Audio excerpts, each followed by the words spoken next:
Excusez-moi. Je m'excuse, mademoiselle. Quoi? C'est-à-dire, est-ce que vous dansez? Vous voyez bien que non. Ah oui. Ah non, c'est pas ça ma question. Qu'est-ce que c'est votre question? Vous demandez juste si vous voulez danser avec moi. Et avec qui d'autre? Il n'y a personne d'autre que moi et vous ici. Je suis bien d'accord avec vous, c'est pratiquement désert ce soir apparemment. N'empêche que par nature, l'homme c'est toujours plus ou moins un cochon. L'homme d'une façon générale, oui. Mais pas moi. C'est pas le tout d'être soi-disant chef du personnel. Parce que j'ai autant vous dire qu'avec tous ces diplômes, il va drôlement moins plastronner quand je vais exiger qu'il me redonne exactement le même bureau qu'avant. Parce que j'ai le droit, non mais qu'est-ce qu'il me croit? On peut rêver de Dolus que de se dévouer pour quelqu'un. N'importe quelle femme normale rêverait ça. Vous croyez? À condition qu'elle soit malade. Et qu'elle tombe sur un homme valable de son côté aussi.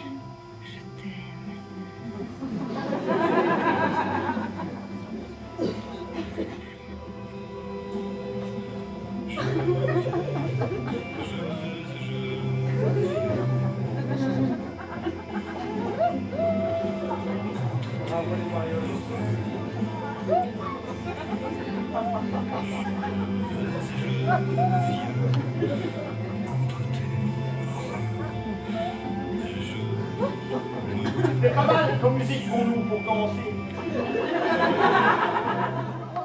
Madame Luron. C'est pas la peine, elle vous entend pas. Je comprends pas. Oh ben, c'est pas difficile. Mais elle est pas sourde, Madame Luron. Elle est pas sourde, elle est morte. Mon Dieu. Madame Luron, elle est... Elle est morte, je viens de vous le dire. Mais c'est incroyable. Mais non, c'est logique. Pourquoi c'est logique? C'est logique qu'elle soit morte puisque je l'ai étranglée. Sinon, ça sert à rien d'étrangler les gens. C'est terrible, monsieur Luron. Terrible, vous pensez non, c'était du vivant de Madame Luron que c'était terrible. 30 ans de travaux forcés à supporter ce chameau. C'est vrai qu'elle n'était pas toujours de bonne composition. Et encore, avec les locataires, c'était tout miel par comparaison à ce qu'elle était à la maison. D'ailleurs, je vous disais tout le temps, Madame Luron, tiens le vrai chameau, un jour le peuple aura ta peau. Elle ne me croyait pas, ben maintenant, elle est bien obligée. Oui, mais monsieur Luron, la prison, vous pensez, c'est pas rigolo. C'était vivre avec Madame Luron qui n'était pas rigolo. Faites-moi confiance, au juge, j'ai bien l'intention de l'expliquer. Personne à part moi aurait pu se farcir Madame Luron plus d'une semaine. Moi, j'ai tiré 30 ans. Quand j'expliquerai, tout le monde pensera que j'étais un héros. Le gros lot, ça a juste été la goutte du vase qui fait déborder l'eau. Elle a l'air drôlement calme, du coup, votre femme, en attendant. Bon, ben, elle peut. Elle s'est suffisamment gigotée pour faire moi non juste tirer le kiki. Elle a fait un rafut qui a dû s'entendre jusqu'en haut de la cage d'escalier. Ben, croyez-vous qu'il y aurait quelqu'un qui serait intervenu? Je t'en fiche. N'importe qui peut vous assassiner. Vous n'aurez pas un voisin qui lèvera le petit doigt. C'était pas grave parce que c'était moi. Mais si ça avait été un gangster, c'était pareil. Attention, mademoiselle. Faudrait pas être en situation de devenir complice d'un assassinat légitime par strangulation. C'est une nouvelle expérience, moi, que je vous propose. Les expériences, oui, entre le gros lot et ma femme que j'ai souris, par rapport à la vie que j'ai eue, ça me fait un gros morceau à digérer. Je ne vois rien alors. Ah, rien du tout.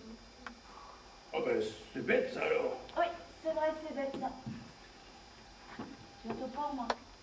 Ah ben, pour moi aussi. Enfin, moi, il me reste la consolation d'avoir zigouillé la mère Luron. C'est l'essentiel. Bien, tu sais. Enfin, si j'avais été plus jeune, si je t'avais connu avant que tu fasses ce métier, je te jure que toi et moi, on aurait pu... Enfin, je t'aurais fait une vie digne de toi, je te jure. Mais si je peux, je dis pas faire ton bonheur, mais simplement t'aider à t'en sortir. Je suis prêt à tout pour faire ça.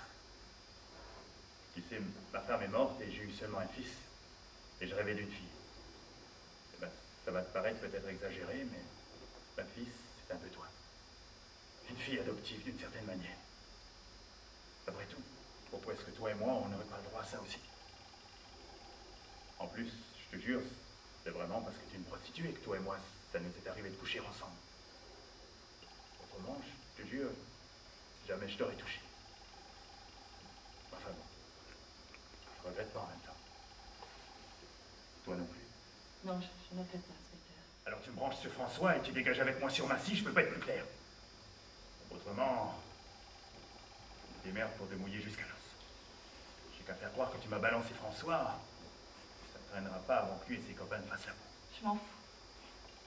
Ça m'est égal de toute façon. J'irai pas avec vous, je balancerai pas François. Vous me donnez envie de lui. Fais gaffe, Nana, fais gaffe. T'as intérêt, je rigole pas.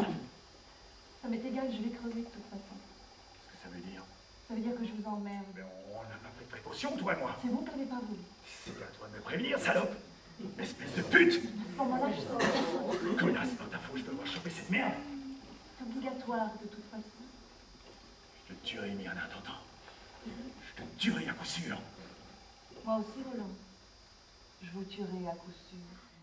Remarque, c'est logique, Jean. Tu avais bu le jour où on s'était unis et tu revois au bout de 4 ans pour fêter notre séparation. C'est cohérent, hein.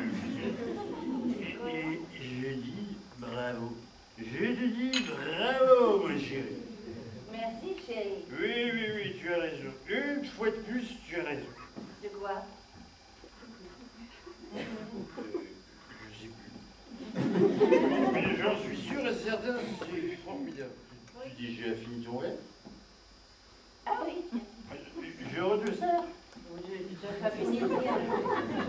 Attends. Elle s'appelle pas Nounours, elle au moins. Ça, je te préviens, ne te supporterai pas. Chérie, ne commence pas. Je ne commence rien du tout. Si tu commences, parce que si tu vas par là, je peux aussi bien te demander comment tu appelles ton orang-outan. Tu ne regardes pas. Si ça me regarde. Et puis d'abord, il n'est pas ce que tu as dit. Qu'est-ce que je dis? Tu as un gorille. J'ai pas dit gorille, j'ai dit orang-outan. C'est pareil. Ah non, c'est des variétés complètement... Chérie, c'est une impasse. Oui. Mais c'est précisément parce qu'on était dans une impasse qu'on a pris la décision de divorcer. Et là, tu remets tout en question. Je me remets rien en question. Divorçons, puisque c'est ce que nous avons décidé. Mais tu ne m'empêcheras pas de faire ce que je jugerai bon. Mais moi, Non. tu vois à quel point tu es lâche. Si quelqu'un ici doit se tuer, c'est moi. C'est trop lâche pour le faire. Je suis là. D'accord. C'est vraiment ce que tu penses. Oui, c'est ce que je pense. Eh bien, on va voir. Tu vas voir que je ne suis pas un lâche. Après tout, moi non plus, j'ai plus envie de vivre dans ces conditions-là. Chérie, fais pas l'idiot. Pose-moi ce revolver tout de suite. Pour que tu me traites de lâche une fois de plus, excuse-moi, mais je préfère me tuer. Après, peut-être tu aurais un peu plus d'estime pour moi.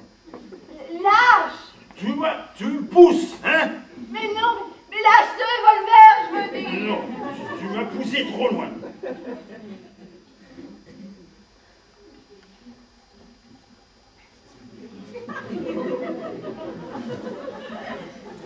Chérie, tu n'as rien? Moi non, mais toi. Tu m'as fait me louper. Ah, attention, il y a encore des balles, laisse-le. Pour que tu recommences?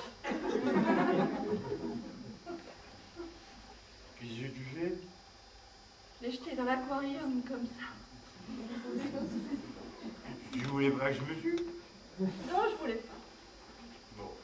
Bon, très bien, je me tue plus. Et qu'est-ce qu'on fait maintenant? J'en sais rien, figure-toi. Moi non plus, figure-toi. On pourrait peut-être boire un verre le temps de réfléchir. Eh ben, tu me feras penser à racheter du whisky si jamais. Ouais, bah alors du bon, hein, parce que celui-là... Oh non, celui-là, il est très bien.